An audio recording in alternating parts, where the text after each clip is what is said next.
Video tersebut telah membahas bahwa terdapat 4 pilar atau 4 elemen dalam computational thinking, yaitu dekomposisi, pengenalan pola, abstraksi, dan termasuk di dalamnya generalisasi, dan terakhir algorithmic thinking atau desain algoritma. Nah, keempat pilar ini bisa diaplikasikan secara sekuensial atau berurutan dari mulai dekomposisi hingga algorithmic thinking, atau kita bisa saja menggunakan 1, 2, atau 3 dari keempat pilar ini untuk mengidentifikasi masalah dan menemukan solusinya. Nah, selanjutnya kita akan membahas satu persatu dengan lebih mendalam. Yang pertama adalah dekomposisi atau problem decomposition, yaitu proses menyelesaikan sebuah masalah dengan cara membagi masalah menjadi sub-masalah yang lebih kecil atau lebih manageable, kemudian memecahkan masalah-masalah yang lebih kecil tersebut secara terpisah.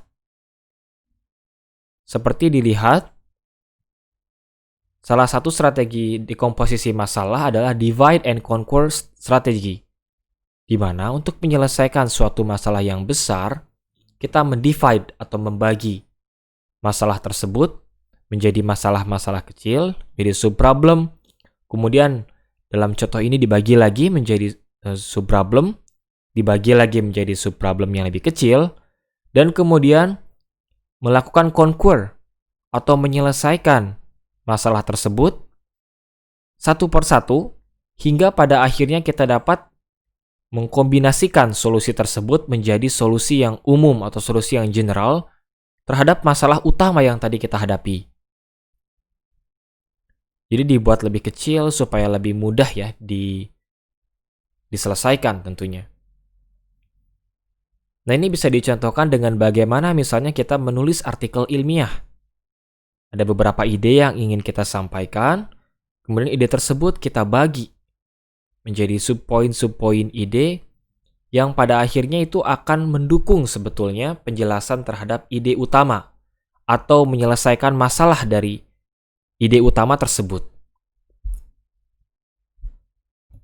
Nah, contoh dari dekomposisi persoalan adalah bagaimana kita bisa melakukan dekomposisi terhadap mobil seperti ditunjukkan pada gambar berikut. Nah, dari perspektif pengendara, kita dapat melakukan dekomposisi fungsional. Jadi membagi komponen-komponen mobil ini berdasarkan fungsinya untuk bisa memahami mobil secara keseluruhan. Yaitu misalnya ada sistem kendali, sistem pendingin, sistem transmisi, sistem tenaga, dan sebagainya.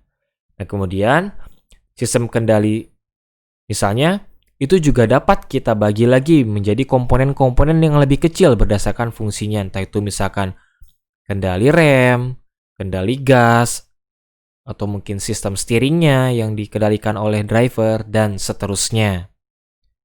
Nah, dengan membagi mobil menjadi komponen-komponennya berdasarkan fungsinya, kita dapat memahami mobil secara keseluruhan, tetapi dengan lebih mudah. Artinya, ketika misalkan ada masalah di suatu tempat, kita dapat menganalisis hubungan dari masalah tersebut dengan komponen yang telah kita dekomposisi. Contoh kedua adalah contoh yang relevan dengan kefarmasian. Misalnya ketika kita melihat sediaan sirup, kita dapat melakukan dekomposisi, yaitu ada kemasan sekundernya atau kemasan yang di luar boxnya, dan juga ada kemasan primer. Botol, dalam hal ini botol gelas coklat yang berisi sediaan sirup tersebut. Kemudian, kemasan sekunder atau box tadi dapat kita dekomposisi lagi, dapat kita bagi lagi bahwa di sana ada bahan kemasannya, misalnya kertas khusus atau kertas art paper atau mungkin duplex, dan juga ada informasi obat di dalamnya. Kemudian di situ, di informasi obat ada lagi komposisi, indikasi, aturan pakai, dan seterusnya. Di sisi lain, pada kemasan primer atau botol, ada bahan kemasannya, ada sediaan larutannya atau isinya, dalam hal ini larutan paracetamol. Nah, dalam sediaan larutan tersebut, kita bisa membagi lagi berdasarkan fungsi dalam hal ini. Ada bahan aktif, ada bahan tambahan. Nah, selanjutnya bahan tambahan ini bisa juga kita bagi lagi menjadi komponen-komponen yang lebih kecil. Misalnya ada pelarut, ada pemanis, ada pengawet, dan seterusnya.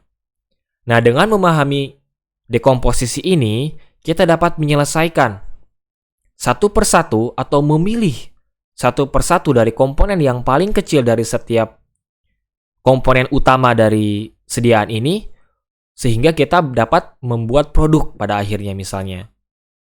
Masalah ini dapat kita hubungkan dengan misalnya proses pembuatan sediaan atau produk obat.